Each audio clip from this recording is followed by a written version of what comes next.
नमस्कार प्रिय दर्शकों, कैसे हो। उम्मीद करता हूँ कि आप सब अच्छे होंगे। एक बार फिर से हमारी वीडियो में आपका स्वागत है।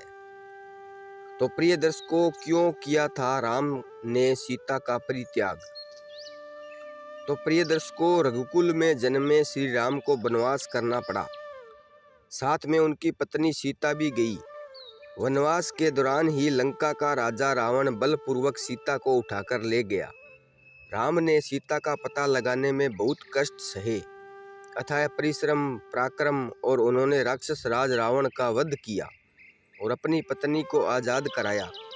राम जब लंका में पहली बार सीता से मिले तो सीता को यही लगा कि राम ने सारा प्रयास और परिश्रम उन्हें बचाने के लिए किया। लेकिन रामायण के युद्ध कांड के 115वें सर्ग में राम कहते हैं, सीता, मैंने और मेरे मित्रों ने यह परिश्रम तुम्हारे लिए नहीं किया। मैंने यह सब सदाचार की रक्षा, अपवाद के निवारण और अपने गौरवशाली वंश पर लगा कलंक दूर करने के लिए किया है। राम यही नहीं रुके। उन्होंने कहा, रावण तुम्हें गोद में उठाकर ले गया था। उसने तुम पर दूषित दृष्टि डाली। तुम्हारे चरित्र में संदेह है। मैं अब तुम्हें ग्रहण नहीं कर सकता। तुम जहाँ जाना चाहो, जिसके साथ रहना चाहो, रह सकती हो। तुम मेरी ओर से पूरी तरह स्वतंत्र हो। राम के ऐसे कड़वे बोल सुनकर सीता स्तंभ रह गई। उन्हें असहनीय पीड़ा हुई। उन्होंने राम को कई बार समझाया कि रावण ने बलपूर्वक उनका अपहरण किया था और वह असहाय थी। सीता ने राम को अपने निर्दोष और पवित्र होने का आश्वासन दिया, लेकिन राम ने सीता को स्वीकार नहीं किया। इस तिरस्कार से दुखी सीता ने चिता में आत्मदाह करने का निर्णय लिया। आग जली तो सीता ने प्रार्थना की, यदि मैं मन, वचन और कर्म से पूरी तरह निष्कलंक हूँ तो अग्निदेव मेरी रक्षा करें। यह कहकर सीता जलती चिता में कूद गई।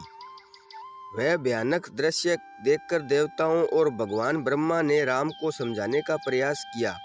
तभी पिता की तरह सीता को गोद में उठाए अग्निदेव प्रकट हुए। उन्होंने वैदेही को सुरक्षित रूप से राम को सौंपते हुए कहा, हे राम, सीता में कोई दोष नहीं है। इन्होंने आपके सिवा किसी दूसरे पुरुष का आश्रय नहीं लिया। रावण ने बार बार डराया, लेकिन इन्होंने अपना चिंतन नहीं छोड़ा। सीता निष्पाप है। आप इसे आदर सहित स्वीकार कर लीजिए। यह सुनकर राम ने कहा, मैं जानता हूँ कि सीता पूरी तरह पवित्र है, लेकिन इन्होंने बहुत समय रावण की लंका में गुजारा। यह जानते हुए भी मैं अगर सीता की अग्नि परीक्षा न होने देता तो लोग मुझे कामी और मूर्ख कहते। लोगों को विश्वास दिलाने के लिए सीता की शुद्धि परीक्षा जरूरी थी।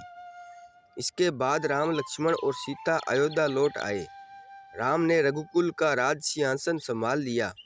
अयोध्या में राम राज्य की स्थापना हो गई। राम सीता का जीवन सामान्य ढंग से चल रहा था। सीता गर्भवती हुई और इस समाचार से राम अत्यंत प्रसन्न थे। तभी एक तूफान ने उनके दाम्पत्य जीवन की नाव को ध्वस्त कर दिया। रामायण के उत्तरकांड का 43वां सर्ग कहता है कि राम को मंत्रियों और गुप्तचरों से राज्य में चल रही एक चर्चा के बारे में पता लगा। चर्चा यह थी कि सीता रावण जैसे दुराचारी की अशोक वाटिका में 1 वर्ष रही, फिर भी राजा राम ने उन्हें घृणा नहीं करते। लोगों का मानना था कि राम के इस आचरण का दुष्प्रभाव प्रजा पर भी पड़ेगा। दूसरे घरों की स्त्रियां भी घर से बाहर रहेंगी और फिर अपने पतियों से उम्मीद करेगी कि वे भी राम की तरह अपनी पत्नियों को सादर स्वीकार कर ले। प्रजा के मन की बात जानकर राम को बहुत दुख हुआ। वह अग्नि परीक्षा में सीता के निष्कलंक सिद्ध होने के बाद उन्हें साथ लेकर अयोध्या लौटे थे, इसलिए सीता पर संदेह करने का कोई कारण नहीं था। फिर भी प्रजा के मन में राम के प्रति अनादर का भाव जाग उठा था। एक आदर्श राजा के लिए लोक निंदा सबसे भारी बोझ होता है। यह बोझ जब राजा राम के लिए असहनीय हो गया तो उन्होंने अपने भाइयों को बुलाया और कहा, मेरी अंतरात्मा ने सीता को शुद्ध मान लिया था, इसलिए मैं उन्हें अपने साथ अयोध्या लेकर आया। लेकिन अब राज्य में हो रही मेरी निंदा से मुझे कष्ट हो रहा है। जिस प्राणी की आकृति लोक निंदा का विषय बन जाती है, वह अधम लोग में जा गिरता है। मैं लोक निंदा के भय से तुम सबको भी त्याग सकता हूँ, तो फिर सीता को त्याग देना कौन सी बड़ी बात है। राम ने यह भी नहीं सोचा कि सीता गर्भवती है। उन्होंने लक्ष्मण को आदेश दिया कि वह अगले दिन सुबह सीता को ले जाएं और तमसा नदी के तट पर ऋषि वाल्मीकि के आश्रम के पास छोड़ दें। लक्ष्मण ने भारी मन से राजा राम की आज्ञा का पालन कर दिया। तमसा नदी के तट पर पहुंचकर सीता को जब पता लगा कि राम ने लोक निंदा के भय से सदा के लिए उनका परित्याग कर दिया है, तो उन्होंने लक्ष्मण से कहा, राम से कहना कि मैं तमसा नदी में डूबकर अपना जीवन समाप्त कर लेती हूँ, किंतु मैं गर्भवती हूँ और मेरे ऐसा करने से उनका राजवंश समाप्त हो जाएगा, इसलिए मैं आत्महत्या नहीं करूँगी। श्री राम की कीर्ति को कलंकित होने से बचाना, उन्हें धर्म के मार्ग पर चलने के लिए प्रेरित करना मेरा कर्तव्य है। स्त्री के लिए पति देवता, बंधु और गुरु होता है। उसे प्राणों की बाजी लगाकर भी अपने पति के सम्मान की रक्षा करनी चाहिए। राम ने मेरा त्याग करके अपने राजधर्म की रक्षा की है, तो मैं भी राम के निर्णय का सम्मान करती हूँ।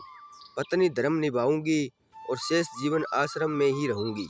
कुछ समय बाद सीता को वाल्मीकि आश्रम में 2 पुत्र हुए, लव और कुश। इसी बीच वाल्मीकि ने श्री राम की जीवन गाथा लिख डाली। उन्होंने लव कुश को राम कथा के गायन का प्रशिक्षण दिया। एक दिन इस राम गाथा को लव कुश ने श्री राम के दरबार में उन्हीं के सामने गाया। तब राम को पता लगा कि लव कुश उन्हीं के पुत्र हैं। राम ने सीता को अयोध्या आने का निमंत्रण दिया। राम के बुलाने पर वाल्मीकि के साथ सीता राम के दरबार में पहुंची, तो राम ने उन्हें सामने फिर से शुद्धता का प्रमाणित करने की शर्त रखी। सीता इस बार अपमान सहन नहीं हुआ। उन्होंने गुरु स्वर में पृथ्वी देवी का आह्वान किया। धरती फटी। राम की आंखों के सामने सीता पृथ्वी की गोद में समा गई। इसके बाद राम ने दूसरा विवाह नहीं किया। उन्होंने सीता की स्वर्ण प्रतिमा बनवाई और हर धार्मिक कार्य में पत्नी के स्थान पर उसी प्रतिमा को बैठाया।